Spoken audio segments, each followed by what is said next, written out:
She was just a child, one of two, standing frozen on the sidewalk, her finger trembling as it pointed at the bus door. Her sister clutched her hand, both girls too afraid to speak. And then, a man, quiet, grieving not yet whole, stepped forward. He didn't know it yet, but what he did next would unravel a silence no one dared to name, and begin a healing no one expected.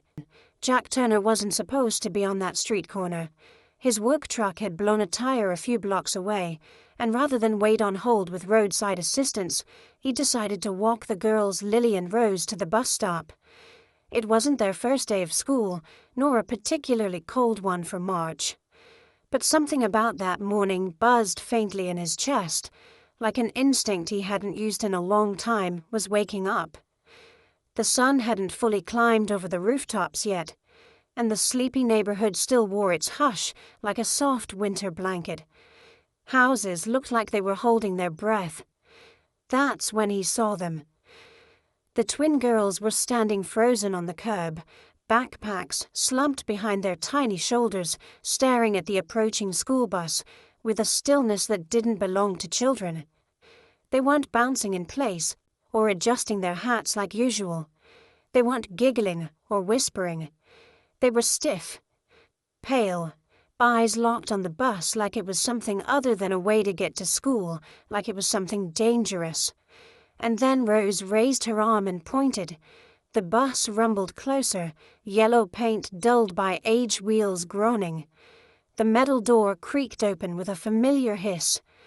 That's when Jack noticed Lily's hand, trembling, barely perceptible, but unmistakable. She reached out and gripped her sister's wrist tightly. Neither moved toward the steps. Jack's boots crunched on the pavement as he stepped forward. "Hey," he said, softly squatting down so he wasn't towering over them. "You two okay?" Lily shook her head almost imperceptibly. Her lips moved, but her voice didn't come out. Jack leaned in. Rose leaned toward him and whispered, barely audible, like her voice was afraid to make sound. "He's there again." Jack turned to look.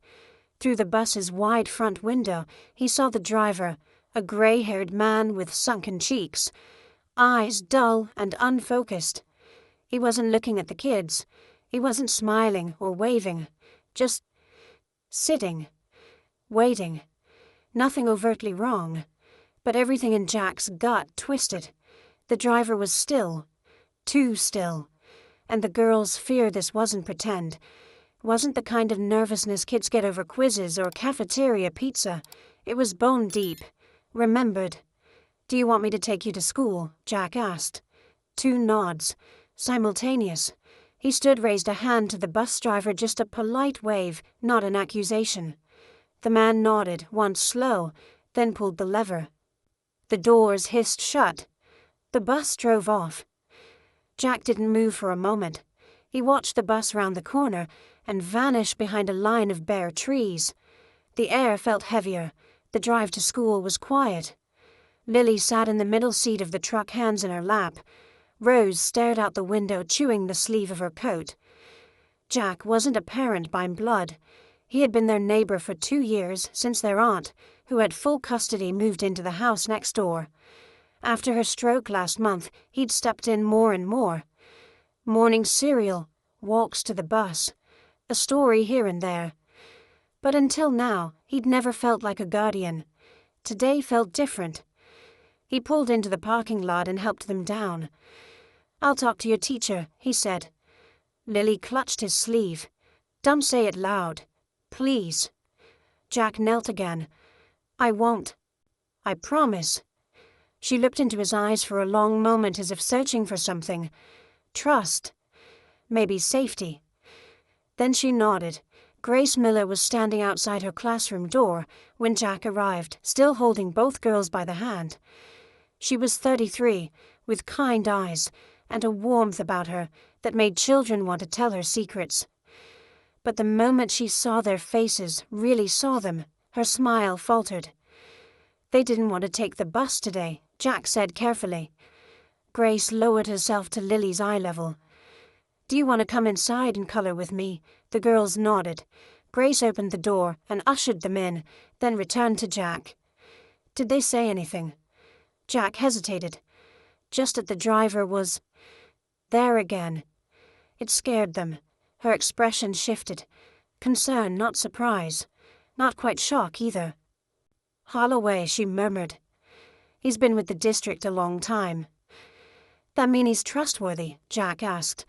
Grace looked past him toward the glass window, where the girls were already sitting drawing. "Not always," she said. "But he's known."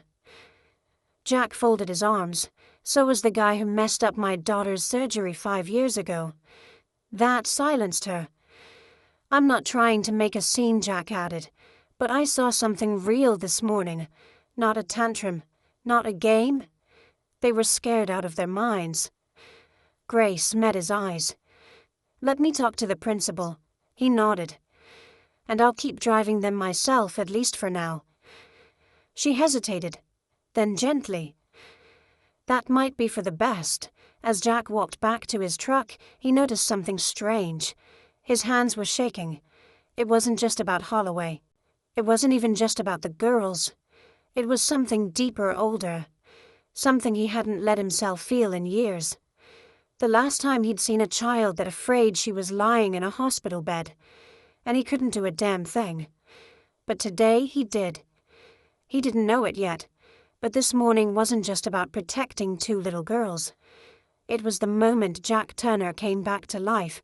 Grace Miller had always believed in listening with her whole body, not just her ears, not just with polite nods or comforting smiles, with her eyes, her stillness, her instinct. Years ago, when she was barely old enough to rent her first apartment, a professor in her education program said something she'd never forgotten. Children don't always speak with words. The truth often shows up in what they don't say. So that morning, as she watched Lily and Rose settle quietly at the coloring table in her classroom, Grace didn't start asking questions right away. She sat across the room sipping coffee gone cold and just observed. Rose drew a row of houses under a big sun. Lily, however, drew a school bus. Again. It wasn't the first time she'd drawn one. Over the past few weeks, Grace had seen versions of it, scribbled into margins, the edges of spelling tests, even the back of a math worksheet. Always the same shape. Same slanted windows. But there was one detail that repeated every single time. Seat number 5 was empty. All was outlined in thick black crayon, sometimes scribbled over completely, and always with a faint shadow beside it. Today Lily paused after finishing the outline and shaded the seat again. This time she added something new, a pair of shoes on the floor beside the seat. Unlaced. Facing sideways. Grace's stomach turned, not from fear, but recognition. Because there was a time in the 3rd grade when she herself used to draw lockers. And every locker was locked except one. The one she'd been shoved into once by a group of older girls. No one ever believed her. Her mother called it a phase. Her teacher had smiled gently and said, "Grace is very imaginative." Sometimes the language of trauma was too quiet for grown-ups to hear. At lunch, Grace stood in the hallway sipping from her water bottle when Principal Evans approached. "Hey, Grace," he said, in that breezy corporate tone she'd come to dread. "You flagged something in your morning report." She nodded. "Yes. Regarding the bus driver, Mr. Holloway, I think we need to reevaluate his route at least while we assess what's going on." Evans raised an eyebrow. "What exactly is going on?" Grace hesitated. 2 students refused to board this morning. They showed signs of fear. It wasn't minor. He waved a hand like brushing away crumbs. "We've had Holloway for years. Parents love him. He brings his own cookies to the school bake sale, for God's sake." "I'm not questioning his cookie recipe," Grace said evenly. "I'm telling you something is wrong." Evans exhaled. "Look, I'll put in a note with district transportation. But unless there's a formal complaint from a parent, there is," Grace cut in. "Jack Turner." He witnessed it himself, and he drove the girls here instead. Evan stiffened slightly. Jack Turner, the carpenter. The one whose daughter passed away. Grace nodded once. That's him. Evans glanced down the hall. Grace. Sometimes people who've gone through a trauma can be sensitive. They see ghosts where there aren't any. Her expression didn't flinch, and sometimes they're the only ones who notice the ghosts because they've lived with them. Evans's mouth flattened. I'll make a call. That afternoon, Jack returned to pick the girls up. He didn't come to the classroom door. Grace found him leaning on the fence behind the playground, arms crossed, watching the kids from a distance. I figured you'd circle back, she said. Joining him. He didn't smile, but his voice was calm. I didn't want to make a scene. You didn't, she said. You protected them. He nodded slowly. That's what I'm trying to do. They stood in silence for a few moments, both watching Lily and Rose play on the swings. They looked like normal kids again, laughing hair blowing in the breeze. But something still hung in the air. A tension not quite named. Do you know what seat they usually sit in? Grace asked. Jack looked confused for a second. No. Why Lily draws the same thing every time. A bus. Same angle. Same row of windows. But one seat, always the fifth one, is marked different. Like it's cursed. Empty. Or worse. He ran a hand across the back of his neck. I don't think she's just drawing. No, Grace agreed. She's remembering. He turned toward her, his jaw tight. If this guy hurt them. We don't know that, she said gently. But I think we need to know what they remember. Jack looked back toward the girls. They trust you. I hope so. You're the first adult they haven't flinched from. That stung. Grace looked away. She hadn't asked for that kind of responsibility. But somehow, she felt it settling into her chest, like a weight she couldn't ignore. That evening, as she was locking her classroom, Grace noticed something tucked into her mailbox in the teacher's lounge. A piece of folded paper, no envelope.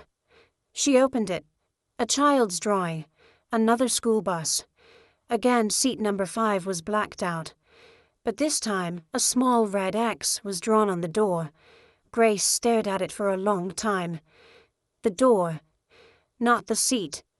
Something happened at the door. She turned the paper over. In crooked handwriting I didn't get off. He said, "Wait."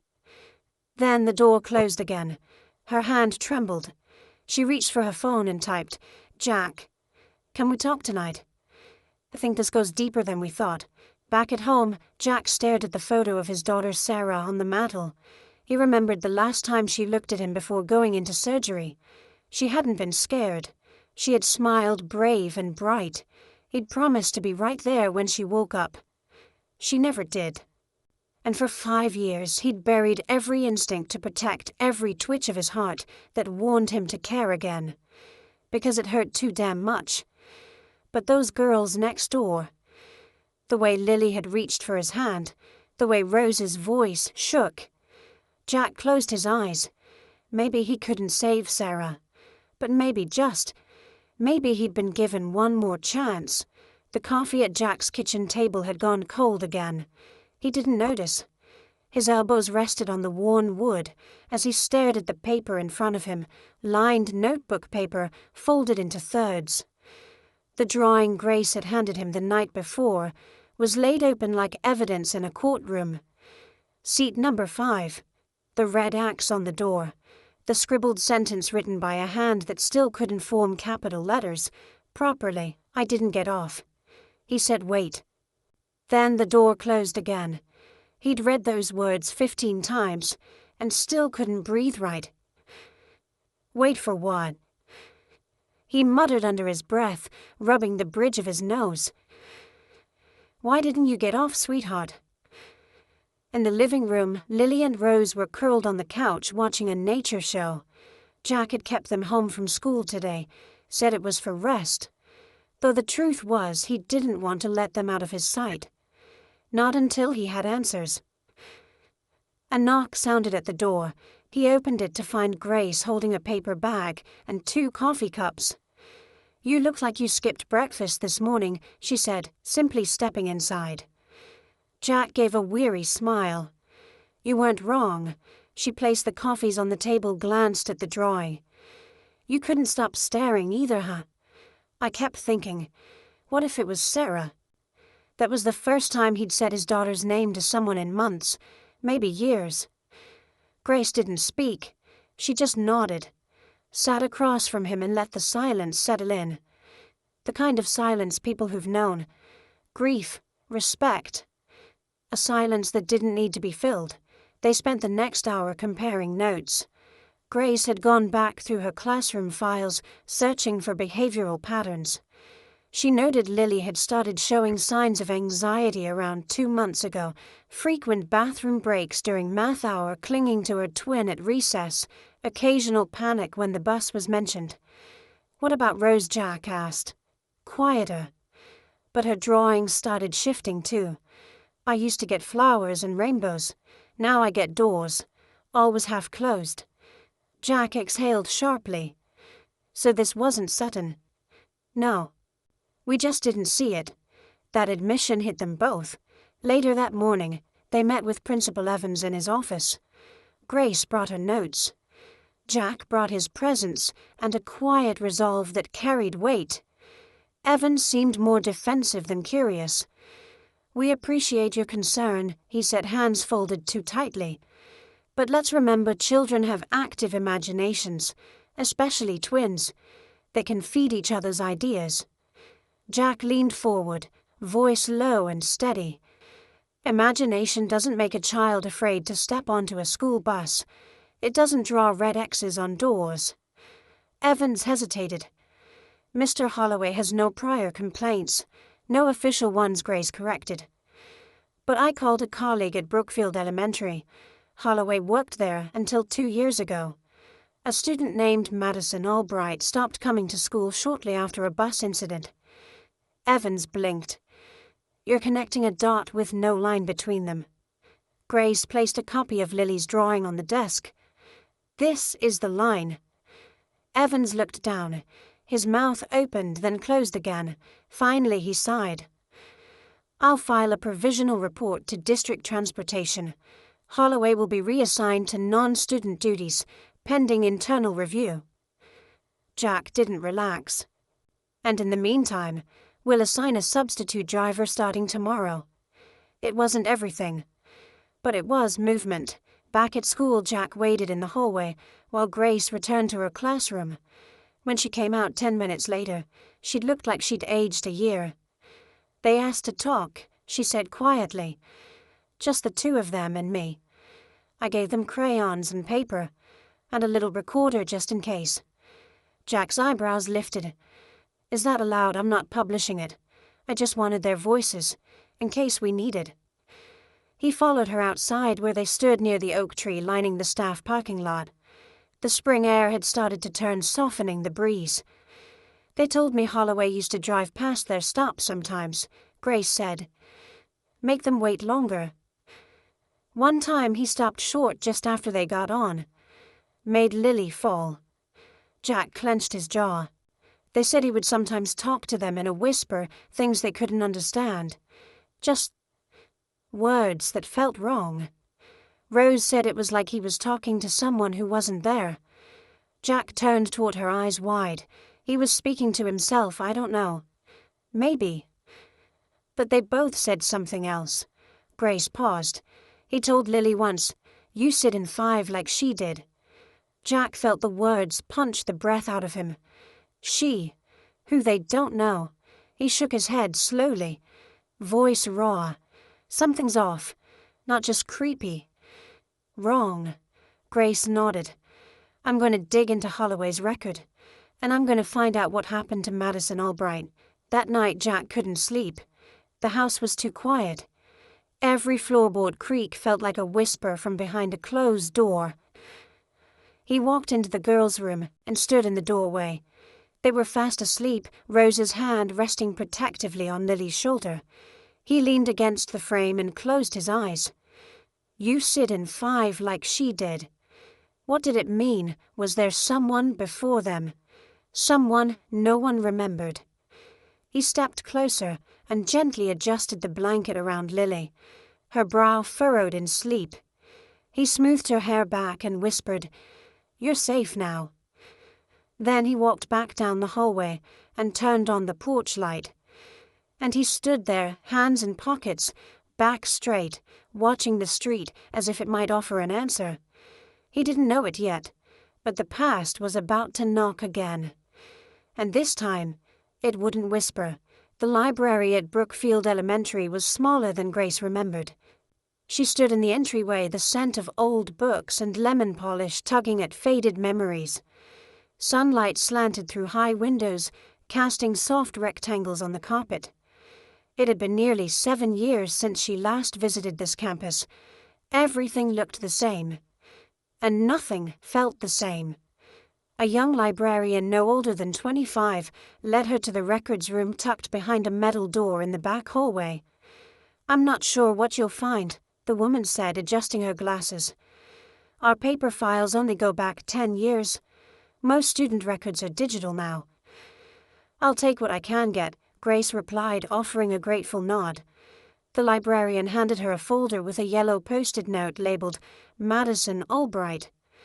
"I remember her actually," the woman said quietly.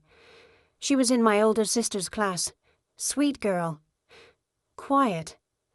Grace hesitated. "Do you remember why she left the school?" A pause, a glance down.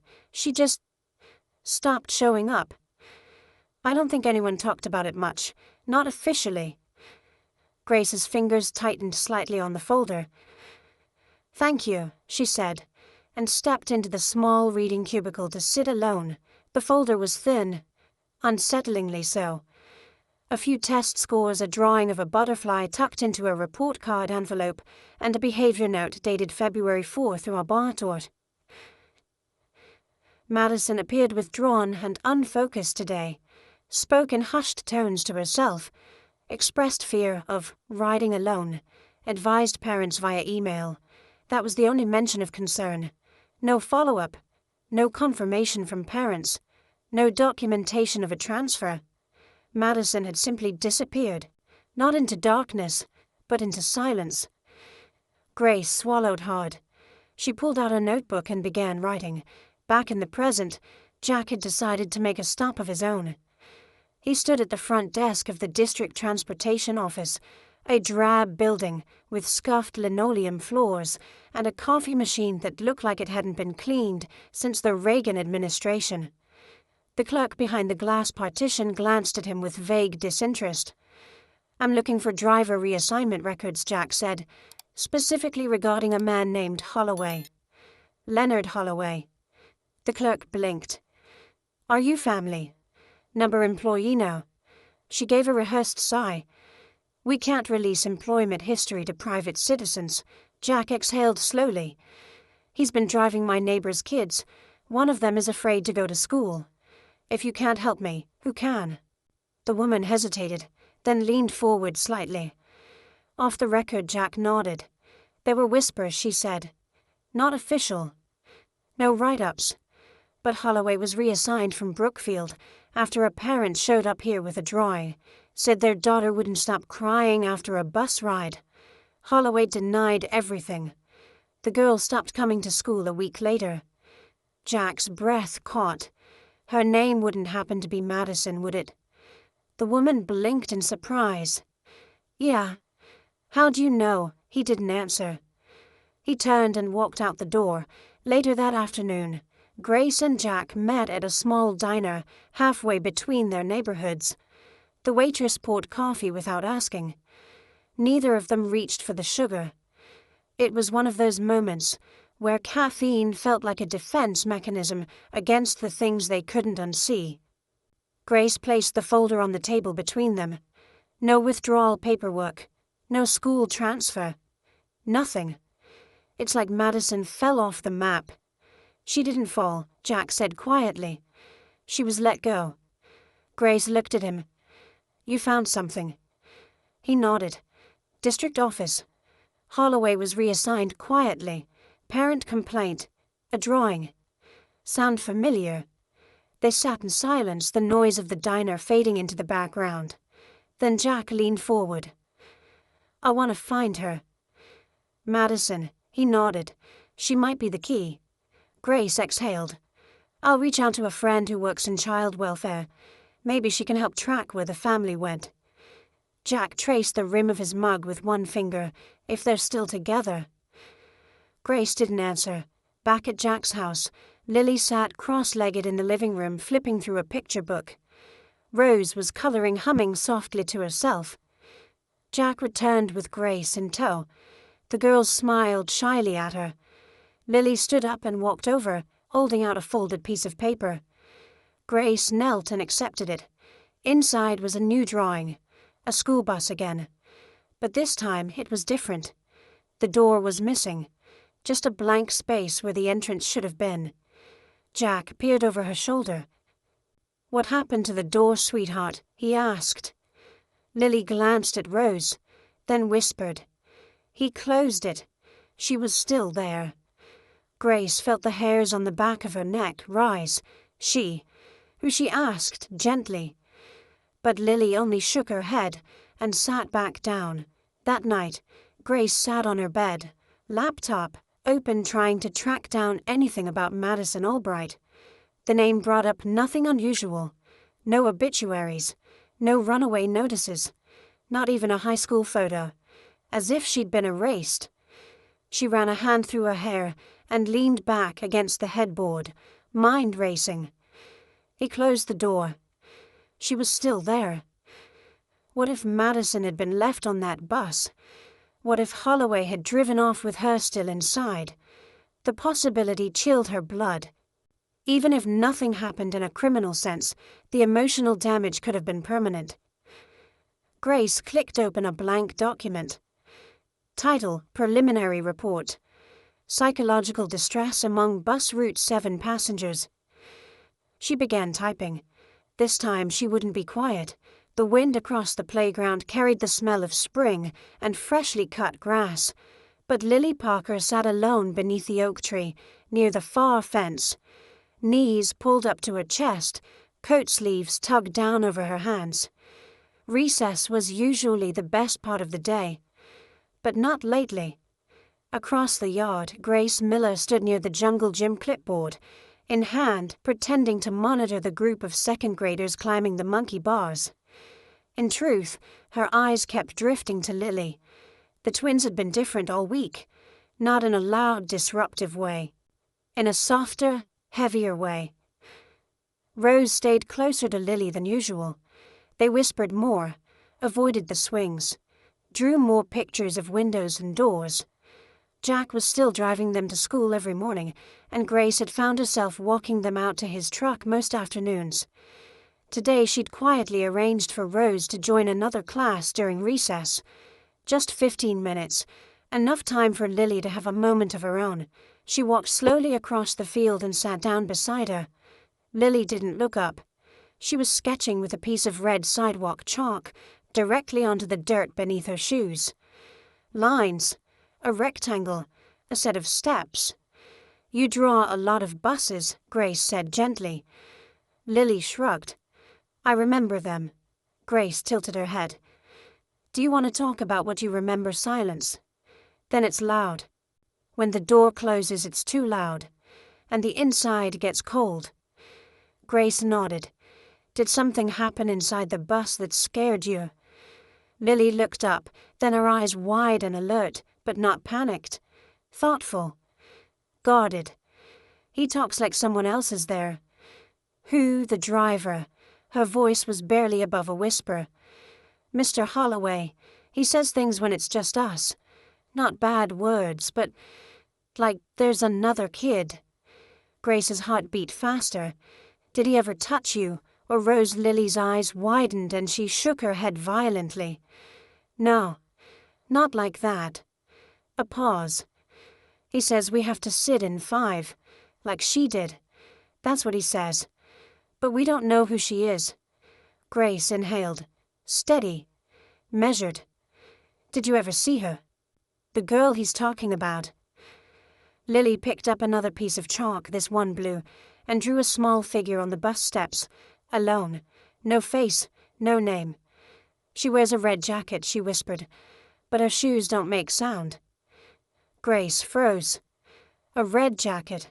She hadn't told Lily anything about Madison Albright, about the note in the file, but it had mentioned a red jacket. Did she talk to you? Lily nodded so slowly it was almost imperceptible. She said, "Don't stay on after dark." Grace swallowed hard. "When did she say that last week? On the bus, number?" Lily looked up again, her eyes a little less sure this time. "In the hallway, when I was by the lockers alone." Grace felt a chill climb her spine. This wasn't imagination. It was memory. But it was blurred with something more fragile. Possibly something Madison had once said. Now passed along like a secret echo down the years. After school, Jack met Grace in the parking lot. He leaned on the hood of his truck, hands in his coat pockets. How was today? Grace glanced back toward the school building. Progress. And more questions. She told him about the conversation with Lily, the red jacket, the girl with soundless shoes. Jack listened quietly the way he always did, taking it in, not interrupting, waiting until she finished. "I don't think she's imagining this," Grace said. "She's describing a memory she couldn't possibly have made up." "And if we're right, Madison wore a red jacket the day she vanished." Jack shook his head slowly. "That's not coincidence." "No, it's not." He glanced at the twins in the back seat, buckling their belts. "So, where do we go from here? I'm filing a full report tomorrow with the school district and child protection services," Grace said. "And I think we try to find Madison. If she's out there, she deserves to know that someone listened." Jack nodded, but his jaw tightened. "And if she isn't?" The unspoken hung in the air. If Madison had been hurt, if this went deeper than just psychological damage. Grace didn't answer. She didn't have to. That evening, Rose tiptoed into the garage where Jack was sanding a piece of maple for a kitchen cabinet project. He looked up, surprised. "Hey there, kiddo." She said nothing, just walked over and placed a folded paper in his hand, then turned and left. Jack wiped his hands on a rag and opened it. Another drawing. This time, it wasn't a bus. It was a face, or at least the suggestion of one. Eyes, blank circles. No mouth. Long hair. And beneath it one word scribbled in a child's uncertain hand. "She's lonely." Jack stared at it for a long time. He thought of his daughter, of the nights he'd walked the hallway, aching with a grief too large to speak aloud, of the loneliness he'd carried for 5 years without asking for help. And now 2 little girls were whispering about another child left behind, one no one remembered, one no one looked for. He reached for his phone and called Grace. "She's not gone," he said as soon as she picked up. "I know," she replied. "She's still in there somewhere, and I think the twins are the only ones who can show us where." In a quiet bedroom down the hall, Lily and Rose held hands in bed. Between them sat a small flashlight still glowing faintly. "Do you think she hears us?" Lily asked softly. Rose nodded. "I think she's waiting." Lily turned her face to the ceiling and whispered, "We're listening now." The rain started just after sunset, soft at first, then steady, then relentless. It drummed against Jack Turner's roof in rhythmic waves, a sound he usually found comforting. But tonight it echoed differently, deeper, as if the sky itself was pacing above him, unsettled and unable to rest. The girls were asleep. He'd checked twice, stood at the doorway with his arms folded, and eyes scanning the quiet rise and fall of their chests. Lily murmured in her sleep something about a window. Rose rolled over and reached for her sister's hand. Jack didn't say a word. He just stood there for a long time, like a sentry. Then he moved down the hall, past the living room, past the photo frames he no longer turned over, when company came and into the garage.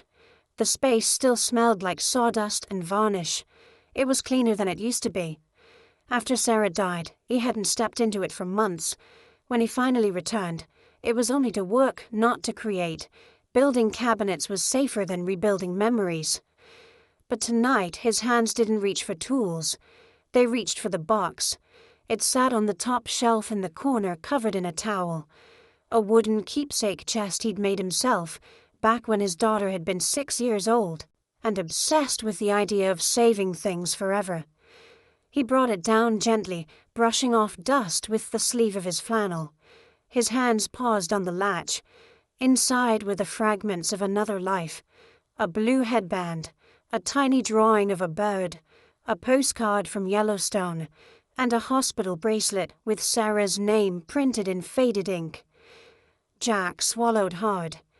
He sat down on the cold garage floor, legs crossed like a child, and opened the last item in the box, a folded paper with crayon marks. A school bus. Sarah had drawn it the day before her surgery. She was proud of it, beaming from ear to ear, and had told him she wanted to give it to her bus driver, so he won't forget me when I miss a few days, she'd said. That bus driver had sent a card after the funeral. Jack never read it. Now, staring at the bus on the paper and the one in his mind, Lily's bus, Rose's bus, he felt the wall in his chest start to crack. He hadn't cried at the hospital, not at the funeral, not when he packed away her room. People said he was strong, but strength had nothing to do with it. It was numbness. It was survival. It was the absence of anything left to give. But tonight, with the memory of Madison hovering like a shadow, and the twins whispering about a ghost in red, the grief finally surfaced. Jack pressed his forehead to the edge of the box and wept. No sounds, no moans. Just the quiet fall of tears on wood and paper. Tears for Sarah. Tears for the little girl no one looked for. Tears for the father he hadn't been when it mattered most.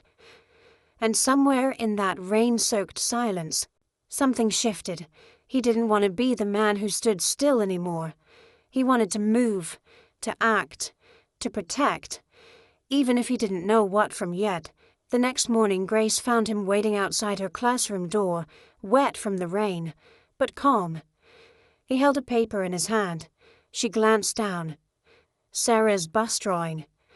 She would have been 9 last month, Jack said, voice low. Grace looked up. She's why you stepped in, isn't she? He nodded.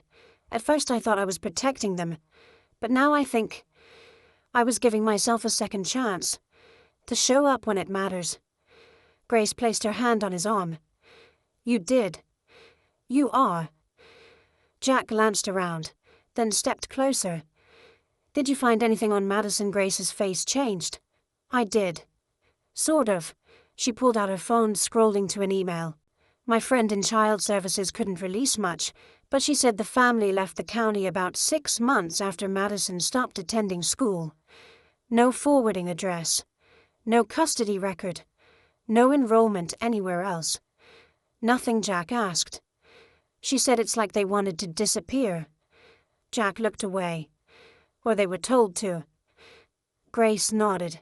We may not be able to find Madison, but we can make sure no one forgets her. That afternoon during free period, Grace invited Lily and Rose to stay in the classroom. The lights were dimmed. She played soft music. Let them pick glitter pens from her top drawer. We're going to make something, she said, for a friend who may not have anyone else left.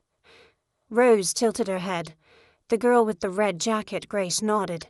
The twins looked at each other, then opened their notebooks. They began to draw. Not buses this time. A door half open, and a girl looking out. On the next page, 2 other girls holding a sign. You can come back now. Grace pressed her hand to her chest. Later that day, she slipped both drawings into a manila envelope, added her written report, and addressed it to the superintendent of District 8. This time, she didn't wait for someone else to file the paperwork. At home that night, Jack hung Sarah's bus drawing on the fridge for the first time. He didn't turn the photo frames back down. He didn't stay in the garage. Instead, he sat with Lily and Rose on the couch, reading a story about a rabbit who loses her way in the forest, but finds her path again thanks to a lantern carried by another. When the story ended, Lily asked, "Did the rabbit find her mom?" Jack smiled. "She found her home." Then he tucked them in, turned off the light, and sat outside on the porch. Rain again. But it sounded different now. Less like pacing. More like peace. The district superintendent's office sat atop a municipal building that looked like it hadn't seen fresh paint since the early 90s. A faded American flag flapped lazily on a rusting pole outside. Grace stood in front of it, manila envelope in hand, debating whether she should walk in or mail it. But something inside her, a voice she hadn't heard since she was 9, and trapped in a school locker gasping through slats, said clearly, "Do it now, before they make you think twice." So she stepped through the door. The receptionist didn't look up right away. Grace cleared her throat. "I need to submit a report. Regarding Leonard Holloway." The woman finally glanced at her eyes, flicking down to the envelope in Grace's hand. "And you are Grace Miller, second-grade teacher, Willow Creek Elementary." That got the receptionist's full attention. "Holloway's on temporary reassignment." "I know. This is a formal filing. It includes statements, artwork, observed behavior patterns, and corroboration from a parent witness." The receptionist reached for the envelope reluctantly. "We'll pass it along." Grace didn't move. "I'd like a time-stamped copy for my records." The woman blinked. Then, with slow annoyance, she slipped the envelope through a scanner and stamped a copy for Grace. As she handed it over, her tone changed. "You know, not all complaints end in something.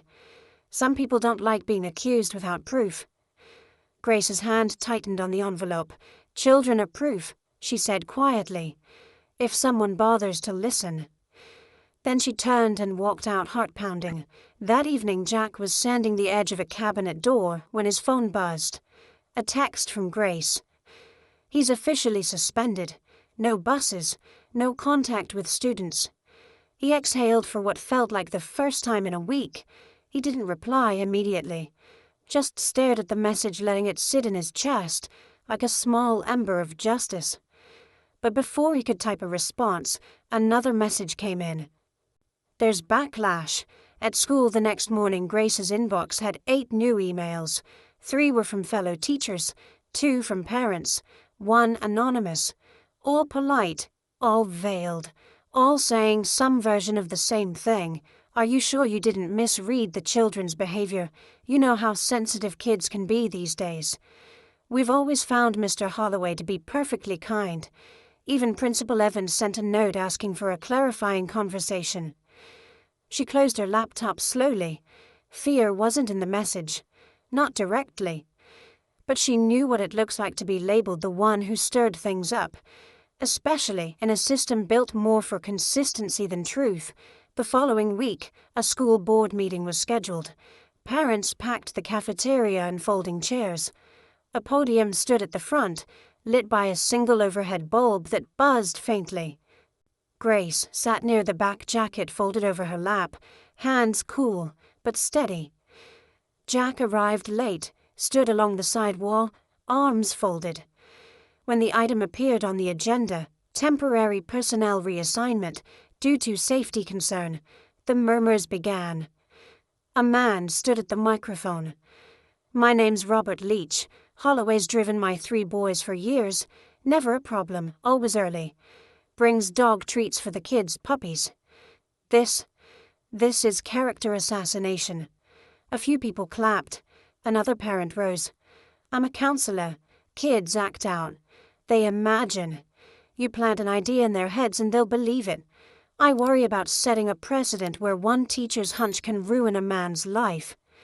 Jack felt the back of his neck burn. Then he heard it. Grace's voice, calm, clear, measured.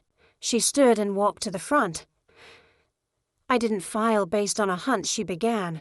"I filed based on drawings, repeated behavior, whispers, a fear that couldn't be faked." The room quieted. 2 little girls, Lily and Rose, stopped sleeping through the night. One of them drew a door without a handle. The other asked if it's okay to tell the truth even if no one wants to hear it. She paused, scanning the crowd. We talk about protecting children, but sometimes protection means believing them when it's inconvenient, when it doesn't come with photos or bruises, just fear. Consistent, quiet fear. Jack had never been more proud of anyone in his life. Then he stepped forward too. I'm Jack Turner. I was the first adult who saw them shaking that morning. I watched them refuse to board that bus. I listened when they didn't know how to explain what they felt. He held up one of Lily's drawings. They weren't making it up.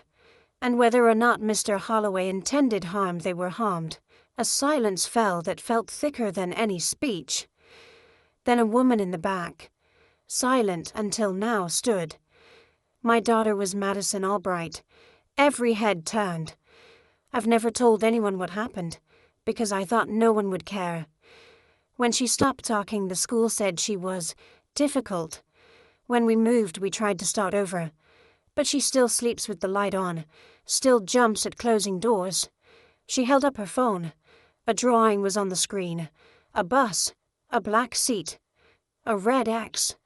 I thought we were alone, she said, voice trembling. But now I know. We weren't. No one clapped.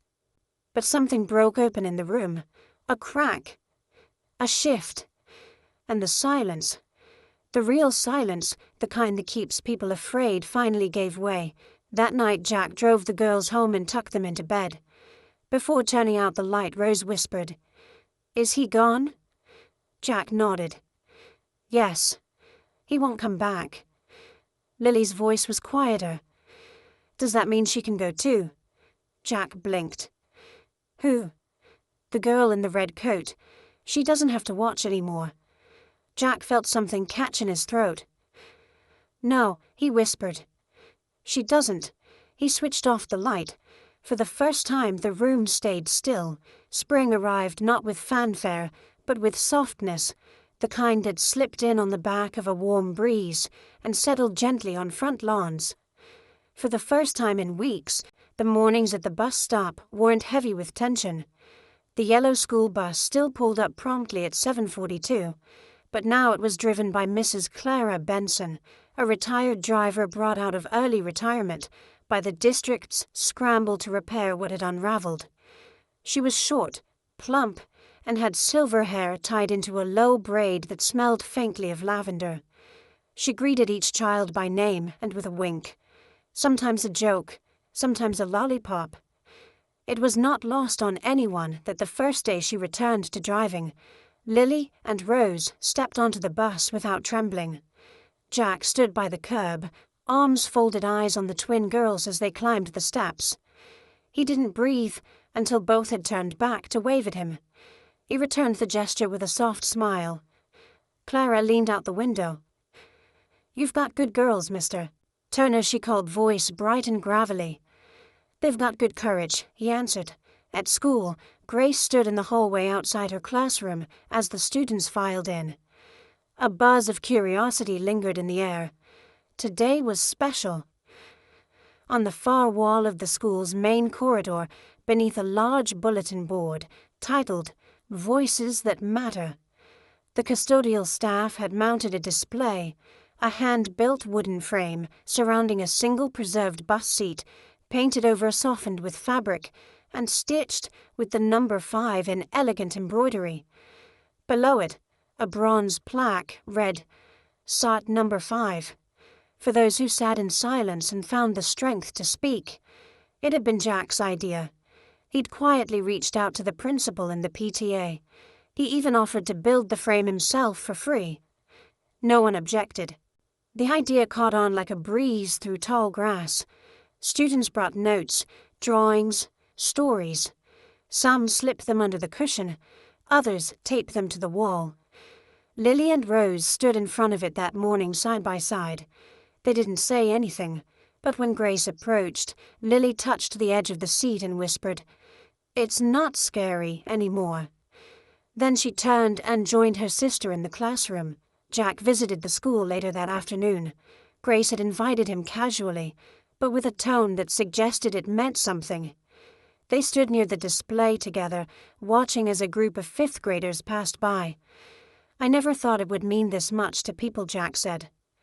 Grace glanced sideways. "It means a lot because no one talks about fear in public schools unless it comes with a lockdown drill." He nodded slowly. "It's strange, though. I keep wondering what if I hadn't stopped that morning. What if I'd just let them get on?" Grace turned to face him. Then someone else would have had to be brave. But they might not have. He looked at her for a long moment, the hallway noise fading. "You believed them before there was proof." "I believed you," she said softly.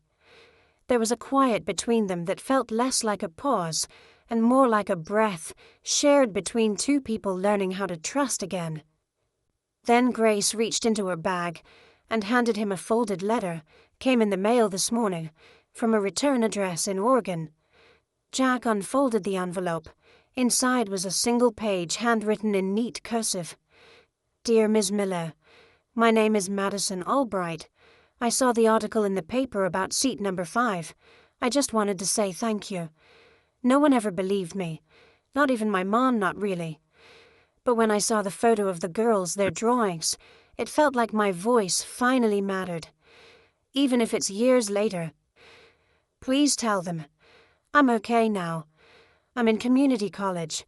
I have a cat named Nova and a part-time job at a bookstore. I still don't ride buses. But I'm not afraid of doors anymore.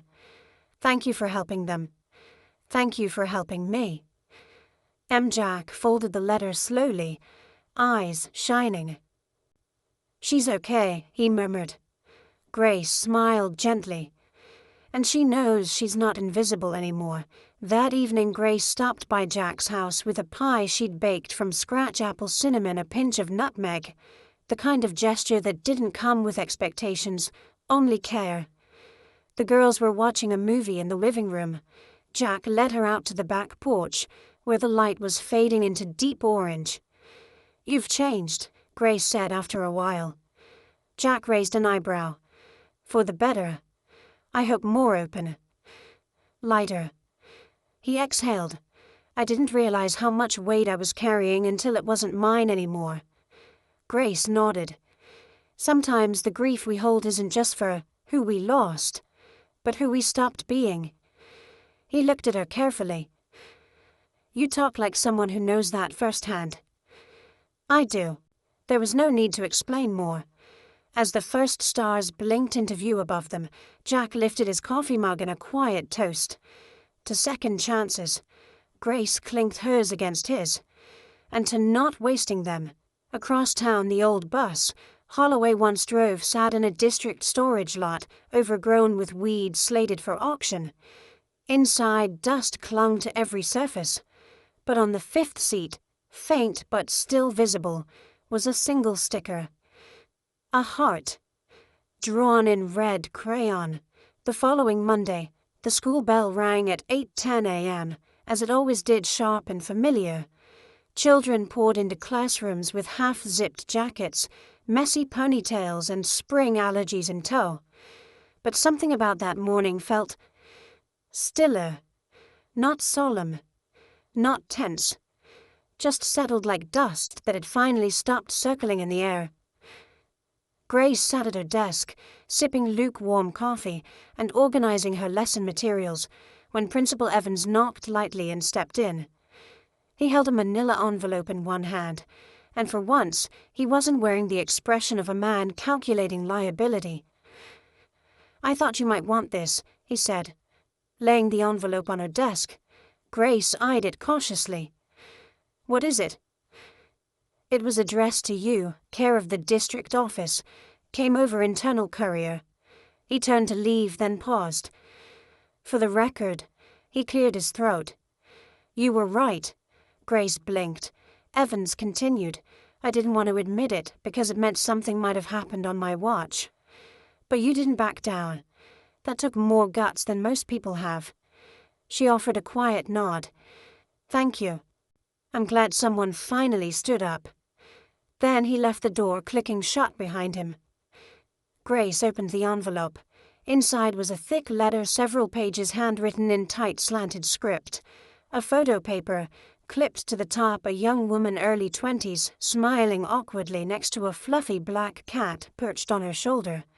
The caption scribbled beneath read, "Me and Nova. She thinks she's the boss." Grace smiled before she even read the first line. "Dear Ms. Miller, I hope this letter reaches you, and that you remember who I am. My name is Madison Albright. I was in the 2nd grade at Brookfield Elementary in 2018. You probably never met me, but I heard your name from someone who told me what you did. And I saw the photo online, the one with the bus seat. Seat number 5. That seat used to be mine." Grace inhaled slowly. "I don't remember everything clearly. I was young, and memory gets tangled when no one believes you. But I remember the sound of the door shutting, the metal clang, the way the windows steamed up when he didn't open them right away. He never hurt me, not with his hands. But he used silence like a weapon. He'd whisper things under his breath. Stop the bus for too long in places that weren't our stops. Say names I didn't recognize. Sometimes he told me to sit in 5 where the red girl sat. I didn't know what that meant. I still don't. One day, I stayed too long on the bus. I don't know why. I think I froze. And when the door closed and the engine started again, I remember screaming, but it felt like the sound never made it past my chest. After that, I stopped talking. At school, at home, anywhere. My mom pulled me out of school a week later. We moved states, started over. But some things followed me. For years, I felt like I was making it all up, like I'd invented my own ghost, until I saw Lily's drawing. And I knew. I wasn't crazy. I wasn't alone. I wasn't invisible. Grace paused, reading hands trembling slightly. Her breath caught in her throat. She had to close her eyes for a moment before continuing. "Thank you. Thank you for listening when no one else did. Thank you for believing the whispers, for protecting those girls like no one protected me. I've been in therapy for 2 years. I'm studying early childhood development now, because I want to be the kind of adult I needed when I was 8. Please tell the girls they saved someone they've never met, and if they ever want to talk to someone who gets it, I'm here. Love, Madison." At the bottom, in thick blue ink, was a final sentence circled in red crayon. "Sometimes the door has to close before you learn how to open it again." Grace didn't realize she'd been crying until Jack appeared at the door and quietly stepped in. He held a to-go cup of coffee in one hand. "You okay?" he asked. She nodded and handed him the letter. He read it slowly, the way he read bedtime stories, measured, respectful, like every word mattered. When he finished, he placed the pages back on her desk with care, as though they were sacred. "I wish someone had written Sarah a letter like that," he said softly. Grace stepped closer. "You know what I think? What she's part of this too." Jack blinked. "How do you mean she's the reason you stepped in that morning? The reason you watched, listened, asked questions? She didn't get forgotten, Jack. You carried her into this fight." Jack swallowed hard.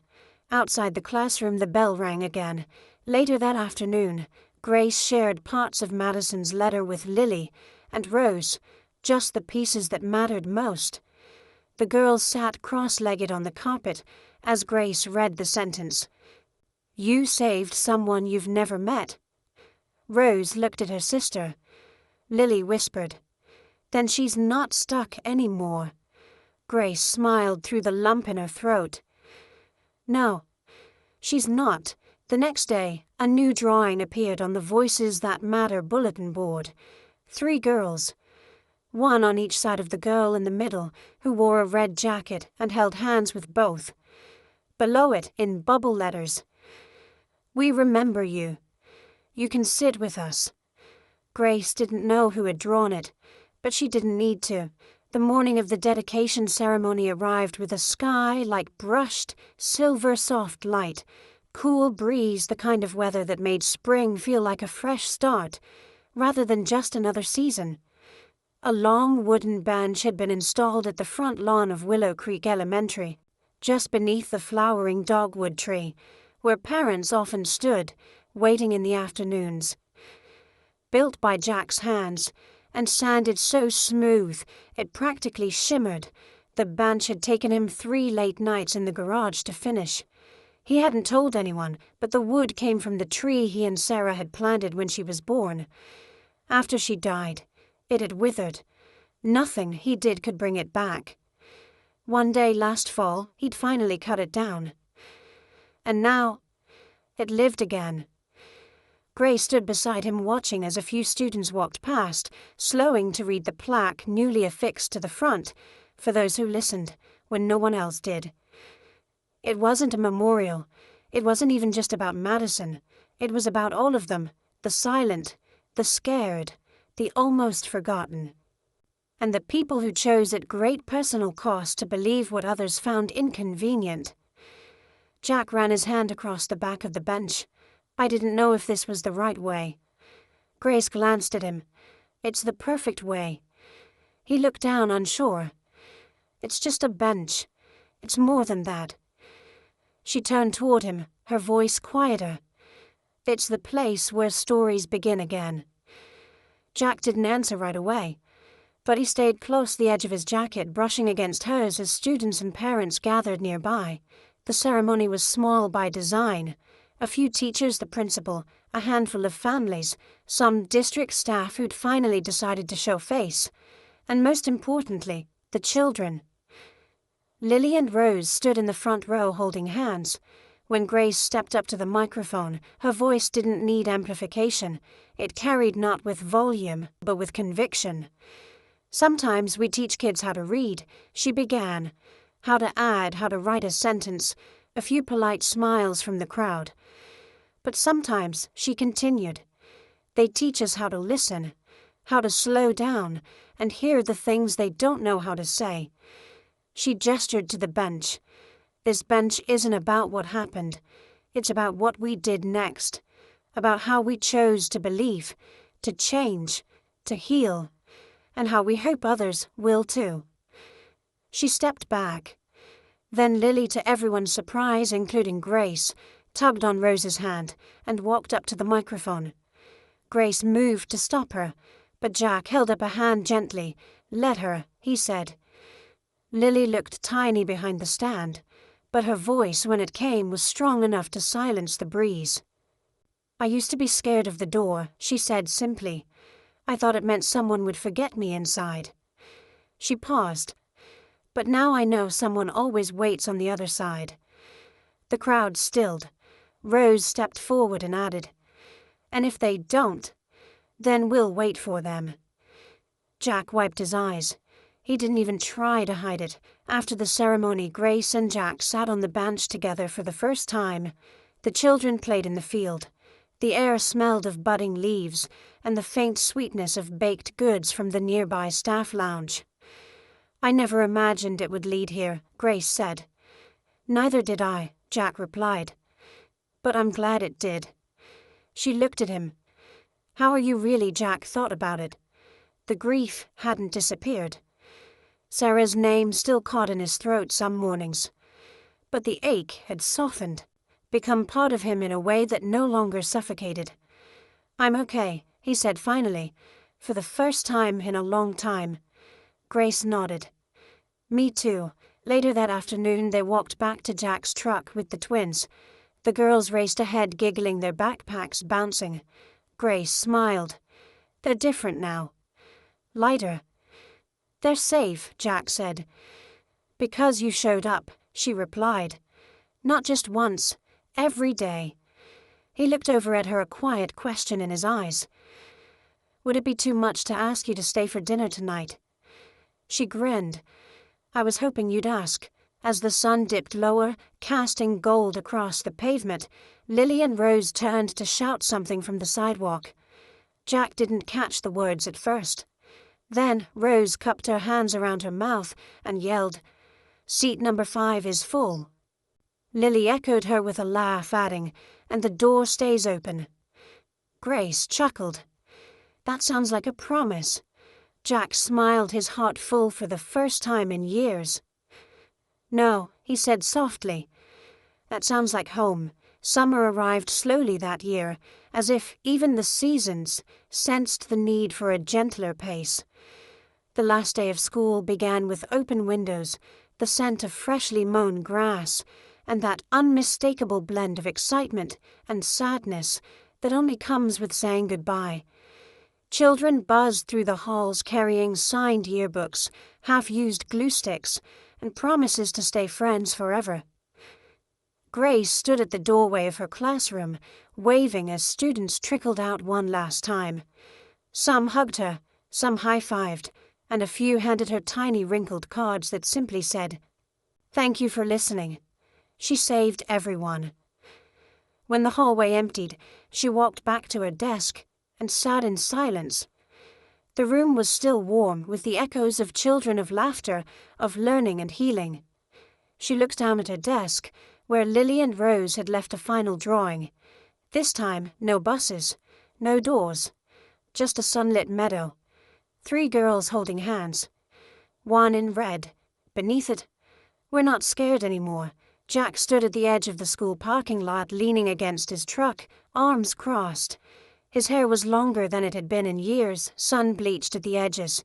He looked relaxed, in a way that surprised even him. The twins ran toward him, backpacks flapping. Lily jumped into his arms first. Rose wrapped herself around his waist. He bent down and kissed both their foreheads. "You did it," he said. "First full year. I'm proud of you." Lily beamed. "Can we have ice cream?" "Now," Jack laughed. "That's part of the deal." Grace appeared a moment later, waving from across the lot. Jack caught her eye and smiled. "Still coming over tonight," he called. "Wouldn't miss it." That evening the backyard of Jack's house smelled like grilled chicken, fresh basil and childhood. The picnic table was covered with mismatched plates and paper napkins. Grace had brought her famous pasta salad. The girls had insisted on lemonade with fancy straws. Nova Madison's black cat, now temporarily in Grace's care, while Madison studied abroad, slept curled under the porch swing like she'd always belonged there. Music played low from a Bluetooth speaker. Some old James Taylor song. The sun cast honey-colored light over everything, turning the edges of the world golden. Jack poured Grace a glass of iced tea and sat beside her on the porch steps. "They're happy," she said, watching the girls chase fireflies across the yard. Jack nodded. "They are. Do you ever miss who you were before all of this?"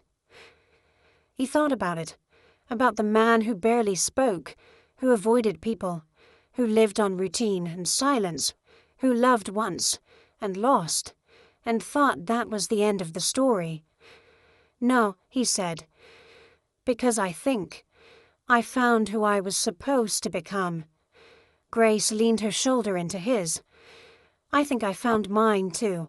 Later, after the dishes were done, and the girls had fallen asleep on the couch in a tangle of limbs and popcorn crumbs, Jack walked Grace to her car. The porch light buzzed softly above them. "I've been thinking," he said. She turned to face him. "About what?" "About how we started all this with a door." She smiled gently. "The one on the bus." He nodded.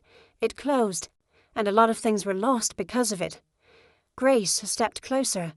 And yet, he repeated, "We're here, still standing, together." She looked up at him, her eyes soft. "You're not afraid anymore, are you?" "Not of grief," he said. "Not of love." Then quietly, deliberately, he reached out and took her hand. There was no grand kiss, no swelling music, just fingers intertwined under porch light and moon. A beginning. 1 week later, the school maintenance crew arrived early to pressure wash the front steps for the summer. One of them, Louise, a janitor, who'd worked there 22 years, noticed something unusual. The seat number 5 display, which he dusted every Friday, had a new note tucked beneath the cushion. He pulled it out, eyebrows raised. It was written in soft pencil, childlike and neat. "Dear Bench, thank you for not forgetting her. Thank you for helping me feel brave. I'm going to be a teacher one day, just like Ms. Miller. Love, Elle. Luis wiped his eyes with the corner of his sleeve and smiled. Yeah, he said to the empty hallway. She's going to do just fine. That afternoon, Jack, Grace, Lily, and Rose drove past the old bus lot on their way to the summer fair. Most of the old buses had been sold or scrapped, but one still remained covered in vines, windows clouded with dust. From the back seat, Rose pointed. That's the one, isn't it? Jack looked. Yeah, I think it is. Lily leaned forward. Can we stop? He glanced at Grace, who nodded. He pulled over. They walked up to the fence together. The girls peered through the chain links. The bus sat silent, almost forgotten. A relic of something dark, but no longer threatening. It looks smaller now, Rose whispered. Grace smiled. That's what happens when you stop being afraid. Then, without a word, Lily took a small sticker from her pocket, a gold star, and slipped it through the fence, letting it fall onto the steps of the bus. It's for her, she said. Madison Grace asked. Lily shook her head. For the girl I used to be. That night, the stars came out slowly. 1, then 3, then dozens. Jack and Grace sat on the porch, swaying the soft creak matching the rhythm of their breathing. Lily and Rose slept upstairs, curled into one bed, dreaming childlike dreams, with no shadows behind doors. Grace rested her head on Jack's shoulder. You know what I hear, she whispered. What? He tilted his head. Somewhere in the distance, laughter. Faint. Free. Rolling through the night air like music. He smiled. The sound of children laughing, he said. Grace nodded. The sound of healing. If this story touched your heart, we'd love to know. Where in the world are you watching from today? Leave us a comment below and let us know. Your stories matter too. And if you'd like to join us for more moments like this, quiet stories with deep meaning, feel free to subscribe to our channel. There's always room here for one more heart. Thank you truly for spending your time with us. We're honored to share this journey with you. Until next time, stay kind, stay open, and never stop listening.